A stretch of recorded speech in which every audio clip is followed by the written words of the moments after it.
네, 이제 대미를 장식할 가장 요한계시록에서 가슴 뛰게 만드는 새 예루살렘 성 이야기가 등장하게 됩니다. 새 예루살렘 성 21장에서 22장 5절까지 새 예루살렘 성 이야기가 펼쳐집니다. 우리가 소망하며 살아야 될 그 약속의 땅 한번 살펴보겠습니다. 신천지, 이제 이만희 씨가 신천지를 만드는 바람에 이 아름다운 새하늘과 새 땅이 마치 더럽혀진 느낌? 얘기하면 이단 같은 그런 상황이 돼버렸어요. 안타깝습니다. 마귀가 너무나 잘하는 거예요. 신천지가 얼마나 중요한지, 또 14만 4천 명이라고 하는 이긴 자도 얼마나 중요한지. 그러다 보니까 이긴 자라는 표현도 그렇고 다 먼저 선점해가지고 사용하면 안 될 것처럼 만들어버렸습니다. 그러나 우리는 성경적으로 써야 됩니다. 여기서 신천지는 새하늘과 새 땅이라는 의미로서 계시록 21장에 나오는 표현입니다. 1절, 또 내가 새하늘과 새 땅을 보니 처음 하늘과 처음 땅이 없어졌고 바다도 다시 있지 않더라. 그래서 왜 새자가 붙었냐면 천국과 관련된 건 다 새자가 붙거든요. 새 노래, 새 이름, 그죠? 새로운 피조물, 바로 옛 하늘, 옛 땅에 해당하는 물질계와 구별하기 위해서 이 옛 하늘, 옛 땅은 새 하늘, 새 땅, 즉 하나님이 꿈꾸시는 그런 완성된 천국을 위해서 임시 지나가는 장소로 마련하신 것이 바로 물질계입니다. 그러니까 이 물질계는 말 그대로 군대로 말하면 훈련소 같은 곳이에요. 훈련시키고 나서 이제 자대 배치를 받아서 다시 훈련소 가서 훈련받지는 않잖아요. 그것처럼 이 물질계는 지나가는 과정인 거죠. 그래서 더 이상 처음 하늘과 처음 땅이 필요 없어서 소멸되는 내용이 20장에서 나왔었죠. 바다도 없더라. 바다도 일부러 한 번 더 이야기하고 있습니다. 2절, 또 내가 보매 거룩한 성, 새 예루살렘 성이 하나님께로부터 하늘에서 내려오니 그 예배한 것이 신부가 남편을 위하여 단장한 것 같더라. 자, 거룩한 성, 새 예루살렘. 14장에서는 시온산이라고 나왔거든요. 영계의 천국의 수도인 시온산. 지금은 새 예루살렘이라고 나오는데 그 차이가 뭐냐면 바로 구약의 모형에서 이스라엘 백성들이 가나안 땅을 정복한 이후에 그 여부스 족속이 살고 있는 그 예루살렘 쪽의 땅, 거기는 여부스 족속이 살고 있어서 침범을 못했어요. 워낙 철옹성이어가지고 그거를 다윗 왕 시대에 가까스로 정복을 합니다. 그래서 그때부터 여부스 산성이라고 불리던 또는 시온 산성이라고 불리던 곳을 다윗 산성이라고 불렀어요. 그러고 나서 솔로몬이 성전을 만든 다음에 예루살렘 성이라고 이름을 붙였습니다. 뜻은 평화의 도성이었죠. 바로 그것처럼 14장에서는 대환란이 진행되고 있고 아직 하나님 나라 천국이 완성되지 않은 신천지가 도래하지 않았기 때문에 시온산이라고 부르다가 완성된 천국, 여기서 완성됐다는 얘기는 모든 하나님의 구원받는 백성이 다 채워지는 거예요. 심지어 천년왕국에서 태어나서 마귀의 미혹을 뿌리치고 믿음으로 정결케 된 사람들까지 다 포함해서 한 명도 예 없이 모든 구원받는 하나님 백성이 채워졌을 때 완성됐다라고 얘기하는 겁니다. 그것을 우리가 새하늘 새 땅 신천지라고 표현하는 거고 거기에 수도가 바로 새 예루살렘인데 그 표현은 뭐라고 했냐면 신부가 남편을 위해서 단장한 것 같이. 그래서 여성이 가장 아름다운 때가 언제냐 그러면은 바로 신부 화장했을 때라고 얘기합니다. 그때는 완전 딴 사람 되죠. 그래서 나중에 화장 지워진 것을 보고선 속았다 하는 사람들도 있는 것 같아요. 그래서 우스갯소리고 신부가 남편을 위해 단장한가라는 의미는 두 가지 의미가 있는 것 같아요. 하나는 새 예루살렘 성이 매우 아름답다라는 그런 의미고 또 하나는 어린 양의 신부, 아내들이 들어가 살게 될 곳이기 때문에 그것을 암시하기 위해서. 그래서 계시록에서는 특이하게도 신부와 새 예루살렘 성을 동일시하는 표현들을 보게 됩니다. 마찬가지로 큰 음녀하고 큰 성 바벨론을 동일시해서 표현하기도 했거든요. 그것처럼 여기서는 두 가지 의미를 다 띠고 있고 하나님께서 새 예루살렘 성을 만드셔서 신부들에게 유업처럼 이렇게 주셨다라고 생각해도 될 것 같습니다. 3절 4절 내가 들으니 보좌에서 큰 음성이 나서 가로되 보라 하나님의 장막이 사람들과 함께 있으며 하나님이 저희와 함께 거하시리니 저희는 하나님의 백성이 되고 하나님은 친히 저희와 함께 계셔서 모든 눈물을 그 눈에서 씻기시매 다시 사망이 없고 애통하는 것이나 곡하는 것이나 아픈 것이 다시 있지 아니하리니 처음 것들이 다 지나갔음이러라. 지금 여기서 말하는 눈물, 사망, 애통, 곡하는 거, 아픈 거, 다 어디에 속한 것들이에요? 처음 것들, 즉 옛 하늘과 옛 땅, 물질계에 속한 것들. 이런 것들은 다 이제 더 이상 찾을 수도 볼 수도 없다는 거예요. 왜 그러냐면 이제 그 모든 과정이 다 끝났기 때문에 연단마다 정결케 하시려고 연단받는 환경 때문에 마귀도 사용하시고 거치고 산한 환경을 우리에게 허락하셔서 연단 속에 정결케 된 하나님의 백성들을 만드신 겁니다. 그래서 더 이상은 찾아볼 수 없다는 거예요.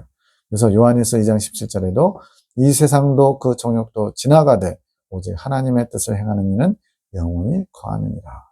이 말씀을 명심해야 됩니다. 지금 우리가 머물고 있는 이 땅은요, 지나갈 거예요. 지나간다는 것은 더 이상 머물지 않고 또 영원하지도 않고. 근데 왜 이렇게 우리는 여기에 집착하면서 무엇 하나 소유하려고, 더 손해지려고 애를 쓰고, 심지어는 다른 사람을 아프게 하고 괴롭게 하면서 살아가고 있습니까? 이 땅에 있는 것은 영원한 게 하나도 없어요. 다 지나가고 없어질 것들이에요. 그래서 우리는 다시 한번 내 가치관을 점검해야 됩니다. 내가 위의 것을 찾고 있는지, 지나가고 없어질 땅의 것을 찾고 있는지, 골로새서에서 그걸 잘 말씀하고 있죠. 너희가 다시 살리심을 받았으면 위의 것을 찾으라. 그 위의 것에 위에 하늘의 보화가 감춰져 있다는 거예요. 하나님의 생명이 감춰져 있다는 거예요. 우리는 하나님의 생명을 찾으라고 이 땅에 만들어진 존재들입니다. 창조 목적의 회복, 하나님의 생명을 찾고 그것을 소유한 자들, 그들이 바로 이 새 예루살렘 성에 들어갈 어린 양의 신부들이에요. 그보다는 못한 분들이 두 번째 이르네네, 세 번째 이르네네가 되는 것입니다. 그리고 또 너무 힘드신 분들은 이 4절에 있는 내용을 외우셔서 위안을 삼으시면 좋을 것 같아요. 이 땅의 삶이 너무나 힘들고 어렵다. 그럴 때마다 다시는 모든 눈물이 없고 사망이 없고 애통하는 것이나 곡하는 것이나 아픈 것이 다시 있지 아니한 천국을 하나님 우리를 위해서 예비하셨다는 것을 기억하고 다시 한번 힘을 내시기 바랍니다. 5절에서 7절 보좌에 앉으신 이가 가라사대 보라 내가 만물을 새롭게 하노라 하시고 또 가라사대 이 말은 신실하고 참되니 기록하라 하시고 또 내게 말씀하시되 이루었도다 나는 알파와 오메가요 처음과 나중이라 내가 생명수 샘물로 목마른 자에게 값없이 주리니 이기는 자는 이것들을 유업으로 얻으리니 나는 저의 하나님이 되고 그는 내 아들이 되리라. 보좌에 앉으시니 하나님이시죠. 내가 만물을 새롭게 한다. 지금 옛 하늘 옛 땅은 없어지고 새로운 새 하늘과 새 땅이 창조됐잖아요. 그 가운데서도 그 안에 있는 것들이 날마다 새로워요. 지금 이제 그 생명나무의 잎사귀들이 만물을 소성케 한다. 그렇게 돼 있는데 천국은 날마다 새로운 것입니다. 만약 영원히 거하는데 날마다 지겨우면 어떻게 해요? 천국 같지 않겠죠. 그럴 리는 없지만 그래서 주님께서 날마다 만물을 새롭게 그러니까 우리가 이 땅에서 살다가 자고 일어났을 때 지난날의 꿀꿀한 또 여기까지 우울했던 마음들이 싹 언제 그러냐는지 없어질 때가 있잖아요. 그런 것들이 날마다 리셋되는 것처럼 천국은 날마다 새로운 곳. 그래야 영원히 즐겁게 살 수 있죠. 자, 그러면서 알파와 오메가 처음과 나중 하나님은 시작과 끝입니다. 즉 창조주시며 모든 만물의 주관자 되시며 주인 되시는 분이에요. 그러면서 생명수 샘물을 목마른 자에게 값없이 준다. 이기는 자는 이것들을 유업으로 합니다. 이기는 자가 오랜만에 나왔어요. 2장 3장에 나오던 이기는 자. 누구라고요? 요시대 이긴 자들 14만 4천 명 어린 양의 신부. 생명수 샘물을 목마른 자에게 값없이 주신다 그랬는데 이 생명수 샘물은 뭘 의미하냐? 가나안 땅을 뭐라고 표현했냐면 젖과 꿀이 흐르는 땅이라고 표현합니다. 구약에서. 또 에덴 동산은 또 어떻게 표현돼요? 4개의 강 근원이 발원해서 에덴 동산을 적셨다고 그랬어요. 이 강이 다 뭘 의미하냐? 바로 천국에 흐르는 생명수 강을 표현하는 거예요. 하나님의 나라 천국은 이 생명수 강이 흐르는데 이 생명수 강을 준다는 의미는 또 뭐냐? 바로 천국을 유업으로 준다는 겁니다. 즉 하나님이 천국을 만드시고 이기는 자, 즉 어린 양의 신부들에게 천국을 유업으로, 유산으로 마치 그 어린 양의 지참금이라고 해야 될까요? 신부에게 주는 것처럼 된 겁니다. 그것이 나중에 22장 17절에 가면 성령과 신부가 말씀하시되 오라 하시는도다 하면서 이 말씀을 똑같이 반복해요. 목마른 자는 원하는 자는 값없이 와서 생명수를 받으라. 이게 무슨 말이냐면 성령과 하나 되신, 성령이 내조 합일되신 분이 신부들이거든요. 이 신부들이 천국을 소유했고 어린 양의 신부로서 신랑의 것을 취하게 된 겁니다. 그 취하게 된 것을 자기들만 갖는 게 아니고 이제 또 만국 백성들을 초청하는 거예요. 값없이 와서 생명수 샘물을 마시라고. 그러니까 말 그대로 천국의 주인이 누구냐? 바로 어린 양이신데 어린 양의 신부들이 그것을 취하고 나눠줄 자격을 가졌다는 거예요. 22장 17절에서 다시 한번 보겠습니다. 8절. 그러나 두려워하는 자들과 믿지 아니하는 자들과 흉악한 자들과 살인자들과 행음자들과 술객들과 우상숭배자들과 모든 거짓말하는 자들은 들과 유황으로 타는 못에 참여하리니 이것이 둘째 사망이라. 이 천국에 합당치 않은 자들이 나오는데 다 동의하죠. 믿지 않으면 지옥 가고 이런 것들. 그런데 거짓말하는 자들, 즉 천국은 거짓말 한마디라도 하면 못 들어갑니다. 완전히 진실해야 돼요. 그래서 악이 조금도 있으면, 죄가 있으면 천국에 못 들어간다는 얘기 하는 겁니다. 근데 오늘날 믿는 사람인데 거짓말을 밥 먹듯이 하는 사람도 있죠. 그런 사람들이 교통사고로 갑자기 죽었어요. 지옥 가야 되나요? 그래서 심판대가 있는 영역에서 자기 행위대로 심판받고 정결케 되는 과정이 필요한 겁니다. 우리가 미리 죽음을 알고 다 회개해서 정산하고 하면은 그러지 않을 수도 있죠. 근데 그것도 다는 아니지만 어쨌든 갑자기 죽었는데 예수님을 믿어요. 근데 워낙 삶이 주님 보시기에 부끄러운 죄된 삶이 너무 많아요. 거짓말도 잘해요. 그럼 어떻게 해야 돼요? 불과 유황에 타는 지옥에 간다고 해야 될까요? 아닙니다. 심판대가 있는 영역에서 나머지 연단을 마치는, 즉 정결케 되는 과정을 다 끝내야만 들어갈 수 있습니다. 참고로 예수님께서 뭐라고 얘기하시냐면 누구든지 오른손이 범죄하면 오른손을 찍어버리고 오른손 없이 천국 들어가는 게 낫다. 눈이 범죄하면 눈을 뽑아버리고 천국 들어가는 게 낫다. 이러거든요. 그러면 그만큼 처절하게 아주 장애인이 돼서 천국 들어가라는 얘기인가요? 이게 바로 심판대가 있는 영역에서 일어나는 하나님의 어떤 연단을 위한 그런 징벌이에요. 그래서 그 용계이기 때문에 손을 찍어버리는 고통은 그대로 고스란히 전달되는데 다음에 또 손이 쑥 자라가지고 또 범죄할 수밖에 없는 상황이 벌어지고 언제까지요? 고쳐질 때까지. 파블로의 법칙인가요? 거기 보면은 종소리를 내면서 먹을 걸 줬더니 개가 종소리 듣는 순간 침이 나오죠. 그처럼 계속 손이 범죄하는데 자르는 고통을 받다가 이제 말 그대로 그냥 몸에 밴 겁니다. 그렇게 해서 이제 움츠러뜨는 거예요. 손으로 범죄하려다가. 그 정도로 뜯어 고치셔서 천국 백성 만드시려는 하나님의 열심, 수고시죠.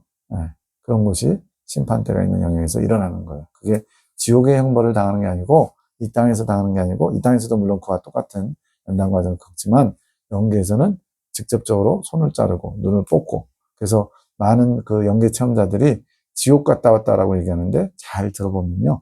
심판대에서 하나님이 맛보기로 이런 고통을 당할 것이다라고 보여준 거를 지옥 갔다 왔다고 얘기해요. 사실은 심판대에서 천국 들어가기 위해서 정결하게 하나님이 다루시는 내용도 있거든요.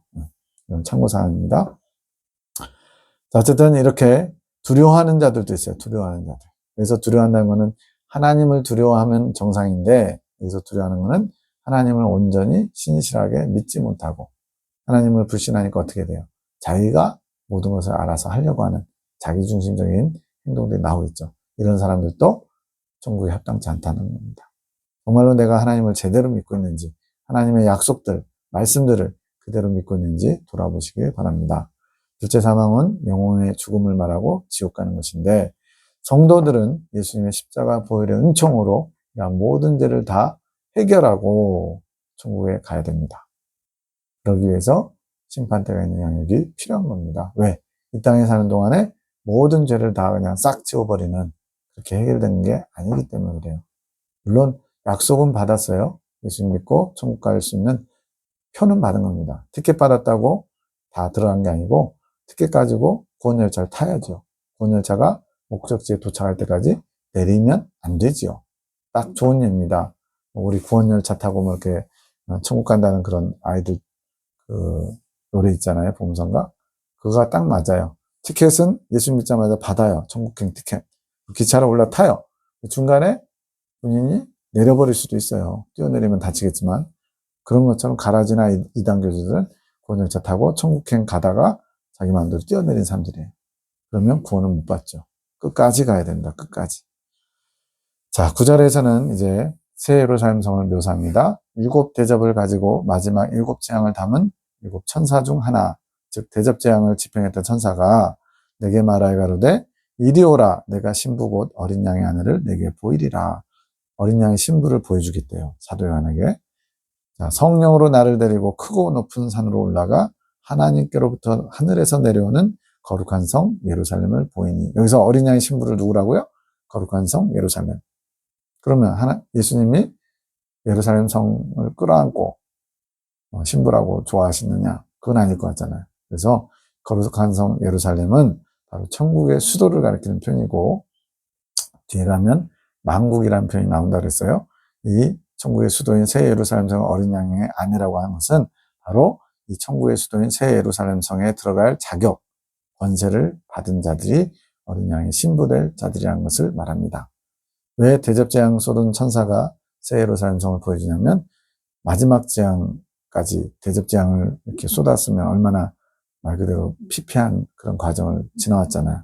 그들에게 하나님의 약속, 새 예루살렘 성의 아름답고 거룩하고 위대한 그것을 보여줌으로써 큰 위로와 소망을 주시기 위한 뜻이 담겨 있다고 봅니다. 큰 성 바벨론도 큰 음녀라고 부른 것처럼 새 예루살렘 성도 어린 양의 아내라고 부르고 있습니다. 그 새 예루살렘 성에 들어갈 신부들, 바로 그들을 지칭하는 표현입니다. 11절에서 14절. 하나님의 영광이 있음에 그 성의 빛이 지극히 귀한 보석 같고 벽옥과 수정같이 맑더라. 크고 높은 성곽이 있고 12문이 있는데 문에 12 천사가 있고 그 문들 위에 이름을 썼으니 이스라엘 자손 12지파의 이름들이라. 동편의 세문, 북편의 세문, 남편의 세문, 서편의 세문이니 그 성의 성곽은 12 기초석이 있고 그 위에 어린 양의 12사도의 12 이름이 있더라. 하나님의 영광이 가득한 새 예루살렘 성의 모습을 묘사하는데, 사도 요한이 표현할 길이 없는 거예요. 너무나 아름다워서 이 땅에서 보지 못한 아름다움의 극치라서 그나마 비슷하게 표현한 게, 이 땅에서는 보석이 굉장히 영롱하고 빛깔이 아주 특이하잖아요. 아주 아름답잖아요. 그래서 지금 보석들로 표현하고 있어요. 그 성의 빛이 지극히 귀한 보석 같고 벽옥, 수정 다 보석 이름이잖아요. 그리고 크고 높은 성곽이 있는데 특이하게도 12문이 있어요. 즉 새 예루살렘 성, 천국의 수도에 들어가는 문이 3개씩 동서남북에 12개의 문이 있습니다. 그리고 12지파의 이름들이 그 문에 써져 있어요. 육적 이스라엘 지파로 따지면 베냐민 지파, 요셉 지파 이렇게 쓰겠죠. 여기서 12지파는 바로 영적 이스라엘의 12지파예요. 왜 그러냐면 그 성곽에, 즉 성에 12 기초석 있어요. 그 성곽의 기본이 되는 그 12 기초석 위에 누구의 이름이 있냐면 어린 양의 12 사도의 이름이 있어요. 근데 베드로와 안드레가 형제고요.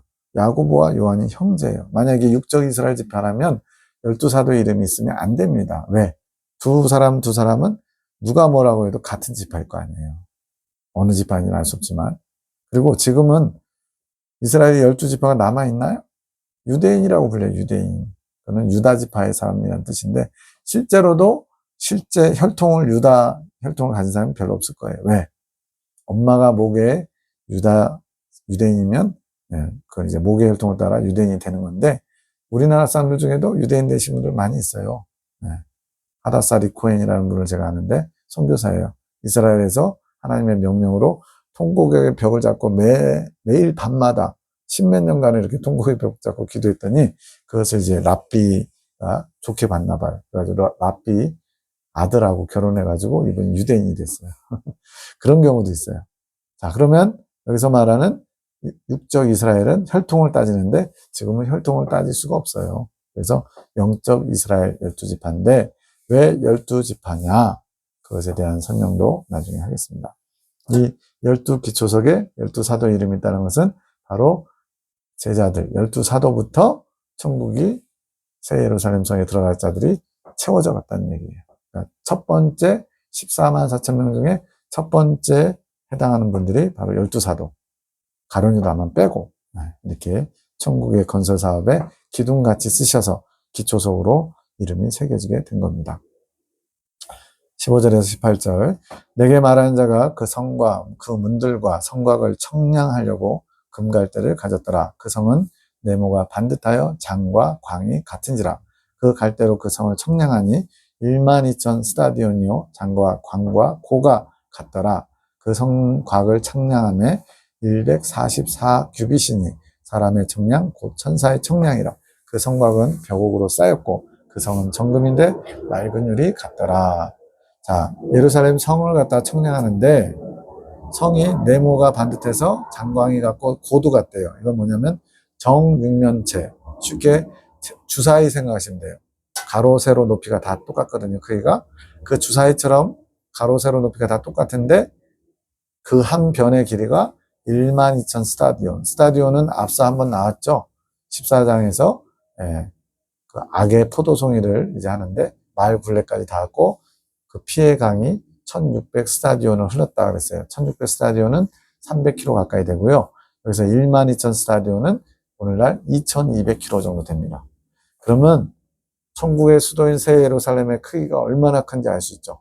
우리나라 서울에서 부산까지도 직선으로 해봐야 400에서 450인데 그거의 5배 정도 되는 길이에요. 거기다가 또 여기도 5배. 그러니까 우리나라보다 몇십 배 크다는 걸 알 수 있어요. 그런데 문제는 높이도 2200km예요. 그러면 사람이 가서 키가 한 4km 정도로 엄청 커지는지, 20km로 커지는지, 그러면은 그럴 수 있는데, 영계 체험자들에 하면 사람이 그대로 그만한 크기로 간다는 거예요. 물론 이제 병이 있어서 키가 못 큰 사람이 있는 사람들은 어느 정도 하나님이 조율해 주시겠지만, 거의 그대로 간다는 거예요. 그러면은 높이 2200km가 왜 필요할까요? 여기서는 지금 성곽, 즉 성벽의 높이는 144 규빗이래요. 이거는 규빗은 이 손끝부터 이 팔꿈치까지. 그러니까 그 당시에는 정량화된, 규격화된, 통일된 게 없기 때문에 그냥 손끝에서 팔꿈치까지를 큐빗이라고도 부르는데 45cm 정도 잡아요. 그래서 대략 64m 정도 됩니다. 그러니까 성벽으로 높이는 64m인데 그 위로 엄청나게 2200km의 높은 층들이 있어요. 거기도 무수히 많은 층이 있다는 얘기죠. 그래서 이 새 예루살렘 성은 14만 4천 명이 살게 될 곳인데, 물론 그 외에도 24장로도 있고 하나님 보좌도 있고 뭐 또 다른 존재들도 있긴 있지만, 그럼 어쨌든 새 예루살렘 성은 여기 계시록에서는 어린 양의 신부들에게 주는 그런 유혹 같은 거예요. 그러면 이 높은 층들이 다 뭐겠어요? 여기는 4차원 세계잖아요. 그래서 지금처럼 여기 딱 어떤 공간의 개념이 없기 때문에 높은 층이 다 하나의 상급의 차이가 될 수 있어요. 그래서 무수히 많은 또 어린 양의 신부는 다 신부들이긴 해요. 그렇지만 혹시 우리식으로 등수를 따지면 1등부터 14만 4천 등까지도 있을 수 있다는 거예요. 1등은 어디에 있을까요? 바로 구약의 24장로 가장 가까운 곳에 아마 어린 양의 신부로서 가장 주님이 기뻐하시는 신부는 그쪽에 있겠죠. 이거는 뭐 천국 가봐야 알지만 어쨌든 이런 천국도 새 예루살렘 성 수도도 이렇게 어마어마하게 커요. 그러면 그 수도의 만국은 2층천과 1층천은 훨씬 더 크다는 얘기입니다. 그래서 천국의 규모는 우리가 생각하는 것보다 어마어마하게 커요. 근데 거기를 이 2200km, 2200km, 2200km인 정면체의 새 예루살렘 성의 주인이 14만 4천이라는 거예요. 우리나라 사람 지금 4천 몇백만들 이 땅덩어리 사는데 제가 돌아다녀보면 넓어요. 좁다 하는데 넓어요. 뭐 몇 시간씩 차 타고 가야 되잖아요. 천국은 훨씬 더 커요. 물론 거기 가면 영체가 막 순간이동하듯이 많이 다닐 것 같아요. 자, 어쨌든 굉장히 아름답습니다. 새 예루살렘 성 전체가 정금으로 되어 있고 맑은 유리, 맑고 투명하다. 이거는 뭐 이 땅에 존재하지 않는 금인 거예요. 그러니까 이 땅에서 금이나 보석은요, 천국의 아름다움을 하나님이 알려주시려고 맛보기처럼 준 샘플 같은 것 같아요. 진짜는 다 천국에 있는 거죠. 보석이라든가 정금 같은 거. 여기는 정금인데, 금인데 맑고 투명한 유리 같다. 그래서 유리바다 이런 표현이 나오는 겁니다. 19절에서 21절은 그 성의 성곽의 기초석은 각색 보석으로 꾸몄는데 더 이상 아름답게 표현할 길이 없어요. 그냥 기초석이 다 보석이에요. 벽옥, 남보석, 옥수, 녹보석, 홍만호, 홍보석, 황옥, 노곡 담황옥, 비치옥, 청옥, 자정. 제가 이제 여기서 확인할 수 있는 거는 홍만호는 홍색일 것 같고, 여섯째는 또 홍보색 또 있네요. 황옥은 또 황색일 것 같고, 비치옥은 푸른색일 것 같고, 청옥도 있고, 자정은 또 붉은색 같고, 아무튼 녹보석도 있고, 뭐 사도요한이 알고 있는 보석은 다 동원한 것 같아요. 근데 어쨌든 다 달라요. 똑같은 보석이 없는 거예요. 이건 무슨 의미겠어요? 바로 하나님의 나라 새 예루살렘 성에 들어가는 기초석이 각각의 12지파의 특성을 따라 다르다는 것을 의미합니다. 무슨 말이냐면 갈라디아서 5장 22절에서 23절에 성령의 열매를 9가지 얘기하잖아요. 사랑, 희락, 화평, 오래참, 자비, 양선, 충성, 온유, 절제. 근데 여기에 예수님의 상품은 3가지 더 해야 돼요. 정직, 진실, 진리. 예수님은 내가 곧 길이요, 진리요, 생명이라 했잖아요. 진실이 빠지면 안 돼요. 그 다음에 겸손. 나는 마음이 온유하고 겸손하다. 겸손도 빠지면 안 돼요. 이게 9가지는 오직 성령의 열매에서 오직은 이것밖에 없다는 얘기가 아니라 바로 이것입니다라는 강조의 의미를 쓴 거예요. 성령의 열매 9가지에다가 정직, 용기, 겸손. 용기는 뭐냐? 아까 두려워하는 자들은 새 예루살렘 성에 들어갈 수 없다고 나왔었어요.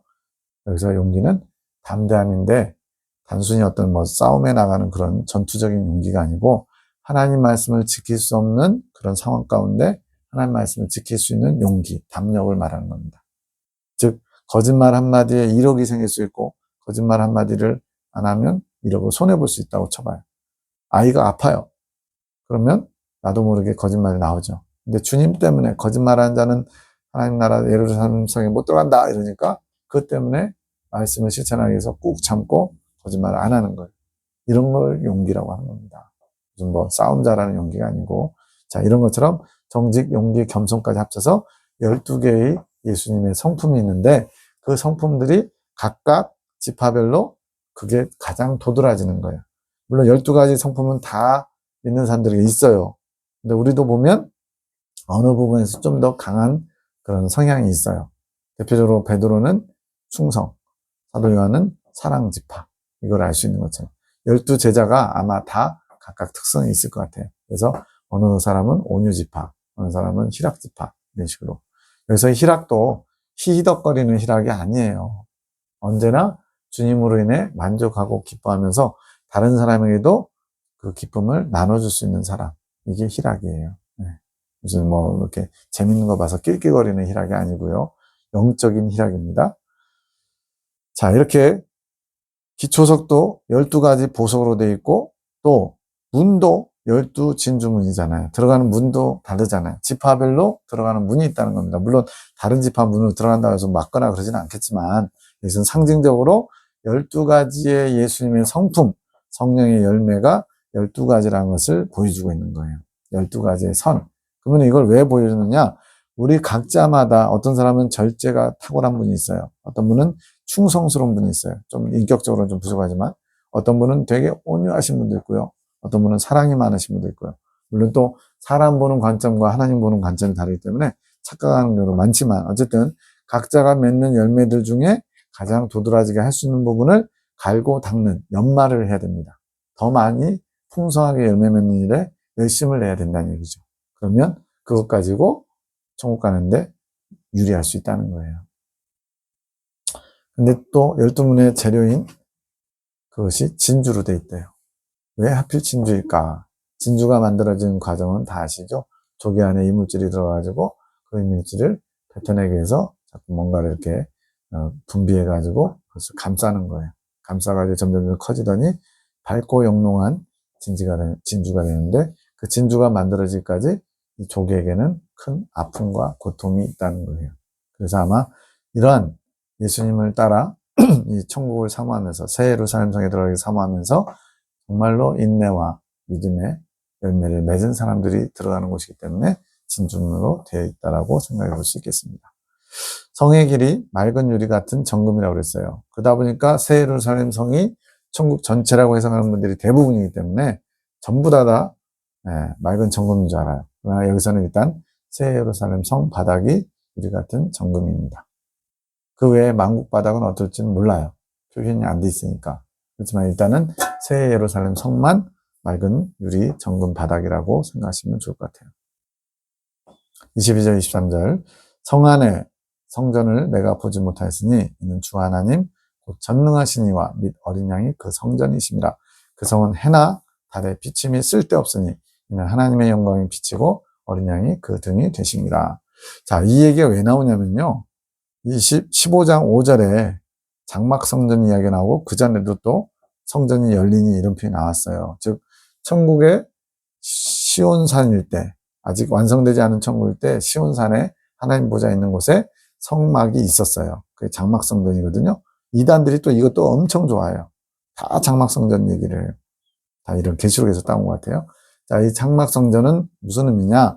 이스라엘 백성들의 애굽에서 모세가 시내산에 도착해서 하나님이 보여주신 식양을 따라 성막을 만들죠. 그 모세가 본 그 장막 성전이 바로 영계에 있던 이 장막 성전이에요. 이걸 보고 그대로 이 땅에다 구현해낸 게 구약의 이스라엘 백성들이 광야에서 함께했던 바로 장막입니다. 성막이에요. 근데 그것이 광야 여정과 같은 대환란을 통과할 때는 계속 3층 천에 있었어요.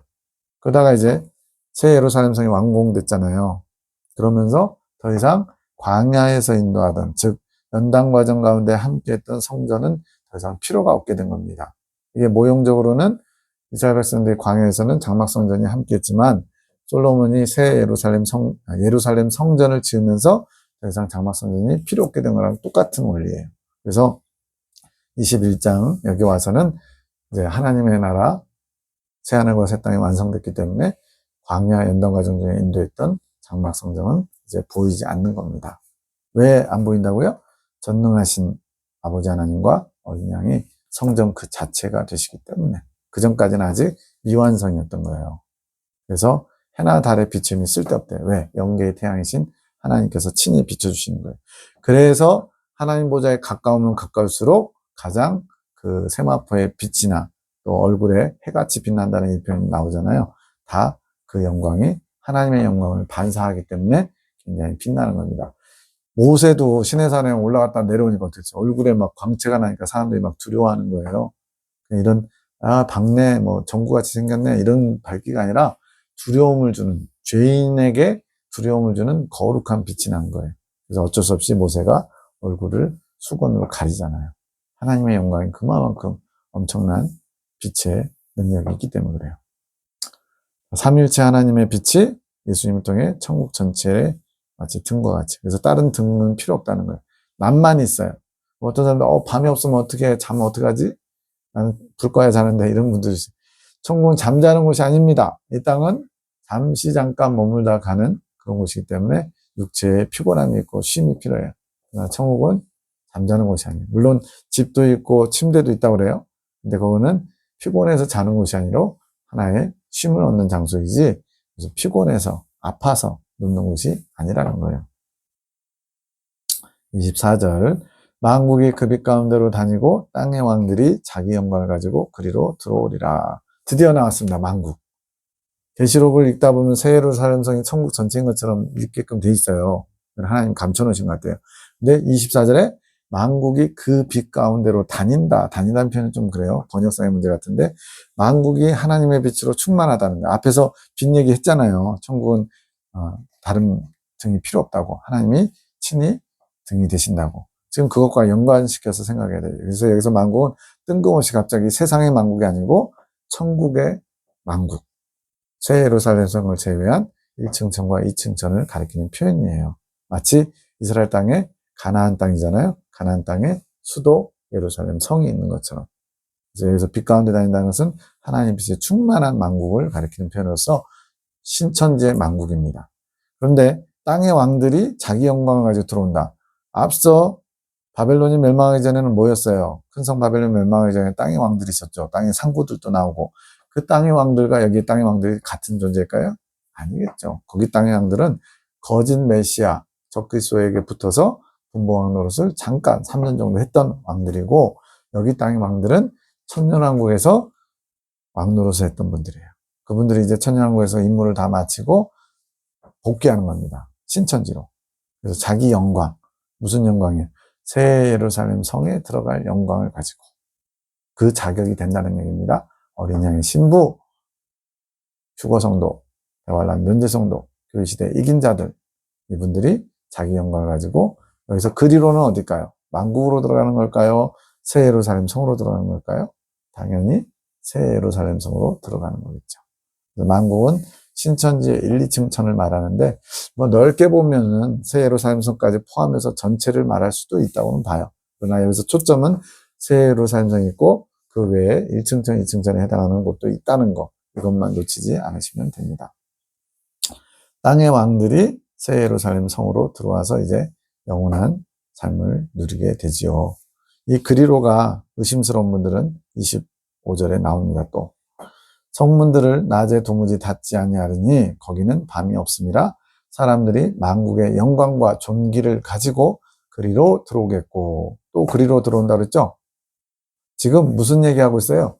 성문들 닫지 않는다는 거 보니까 예루살렘 성을 중심, 새 예루살렘 성을 중심으로 얘기하는 거예요. 새 예루살렘 성을 누가 들어와요? 사람들이 만국의 영광과 존귀를 가지고. 또 만국이 나왔네요. 아까 만국이 빛 가운데로 다닌다고 그랬죠? 그 분명히 하나님의 빛이니까 신천지의 만국이죠. 여기서 25절에 나오는 이 만국은 어딜까요? 새 예루살렘 성으로 들어온다고 했으니까 아까 그거랑 일치하죠? 땅의 왕들이었죠? 여기서 이 만국의 영광과 존귀는 바로 지상의 만국, 즉 천년왕국의 만국이에요. 굉장히 어렵죠. 처음 듣는 분들은. 그래서 잘 분별해야 됩니다. 24절에서 만국이 빛 가운데로 다닌다 할 때는 이 새 예루살렘 성 밑에 있는 신천지의 만국을 가리키는 거고, 여기서 만국은 바로 천년왕국 동안에 분봉왕으로서 자기 역할을 충실히 하고 나서 그 영광을 가지고 이제 하나님 앞에 제가 이렇게 수고했습니다. 마치 달란트 비유처럼 5달란트 뭐 이렇게 남긴 것처럼 내가 되게 큰 것을 맡기려고 했잖아요. 작은 것에 충성했으니까 큰 것을 맡긴다. 작은 것에 충성한 게 바로 교회시대 동안에 가진 거 가지고 한 거고요. 큰 것을 맡긴 게 뭐냐면 여기 천년왕국에서 하나님의 뜻을 받들어 섬긴 것이 큰 것을 맡긴 거예요. 그래서 그 달란트 비유를 통해서 큰 것을 맡았다는 걸 이제 하나님께 보고하듯이 만국의 영광과 존귀를 가지고 제가 이렇게 수고했습니다. 이게 또 상이 될 것 같아요. 제가 보기에는. 수고했으니까. 그래서 그걸 가지고 그리로 어디겠어요? 새 예루살렘 성으로 들어오는 겁니다. 그러면서 덧붙인 말이 무엇이든지 속된 것이나 가증한 것이나 거짓말하는 자는 결코 그리로 못 들어온다. 오직 어린 양의 생명책에 기록된 자들 뿐이다. 이런 표현들 때문에 사실은 새 예루살렘 성에 들어가는 게 천국 들어가는 것처럼 보일 수도 있겠어요. 그런데 여기서 어린 양의 생명책에 기록되는데 두 종류로 기록된다는 거. 이미 벌써 여러 번 얘기했습니다. 나라와 제사장 두 종류. 또 누구라도 셀 수 있는 각 지파 중에서 인마진종 14만 4천과 누구라도 능히 셀 수 없는 큰 무리. 제사장과 일반 백성들. 다 두 종류로 나눠지고 있어요. 대환란을 통과해서 피고 정결하게 깨끗하게 한 무리들과 대환란을 면제받은 성도들. 다 두 부류예요. 여기서도 어린 양의 생명책에 기록된 자들 중에 새 예루살렘 성에 들어갈 자격을 부여받은 어린 양의 신부들을 가리키는 표현입니다. 이것처럼 성경은 모든 것이 다 잘 연결해야 돼요. 잘못 연결하면 삐딱하면 새 예루살렘 성이 천국 전체 같아, 이런 식으로 해석할 수밖에 없어요. 하나님이 일부러 비밀처럼 감춰두신 부분들이 있다고 봅니다. 이것을 마치고 다음에 마지막 22장을 하겠습니다.